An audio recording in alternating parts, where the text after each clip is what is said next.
ꯍꯧꯈꯤꯕ ꯅꯨꯃꯤꯠ ꯈꯔꯅꯤ ꯑꯁꯤꯗ ꯏꯝꯐꯥꯜ ꯏꯟꯇꯔꯅꯦꯁꯅꯦꯜ ꯑꯦꯌꯔꯄꯣꯔꯠ ꯑꯁꯤꯗ ꯅꯥꯔꯀꯣꯇꯤꯛ ꯗ꯭ꯔꯒꯁꯤꯡ ꯁꯦꯀ꯭ꯌꯨꯔꯤꯇꯤ ꯐꯣꯔꯁꯁꯤꯡꯅ ꯐꯥꯒꯠꯂꯛꯄ ꯑꯁꯤꯗ ꯅꯨꯡꯅꯥꯡꯕ ꯐꯣꯡꯗꯣꯛꯂꯗꯨꯅ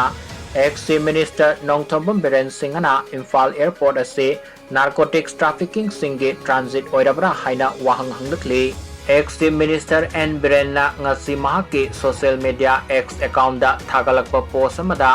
ꯏꯝꯐꯥꯜ ꯑꯦꯌꯔꯄꯣꯔꯠꯇ ꯉꯔꯥꯡ CISF, Assam Rifles amasung Manipur Police ki apunba team amana Bisnupur District ki Kwakta Kuman Thongkongda laiba MD Sabir Ahmed kauba miyoy amadagi brown sugar oiramgani singnaba kilogram taruka 10.63 mari fagat ki aduga sahi asigi February 18 Imphal Airport ta Madhya Pradesh tagi Suresh sahi 19 amasung Biren Singh sahi 19 singdagi makoina flight tonglamdaida heroin powder kg marika 10 marfu fagatki masing yamlaba narcotics drug sing ase matau karamna Imphal Airport asida pusilakpa ngamlibano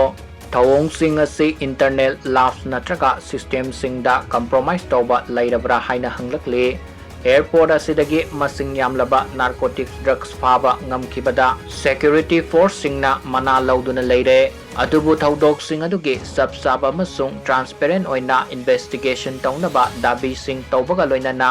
hauzik Imphal Airport asida drug trafficking gi route oina onthoknaba honarakliba si yenglaga yamna sectionna surveillance tawba amasung accountability leiba mathau tai haina mahaki post asida phongdokli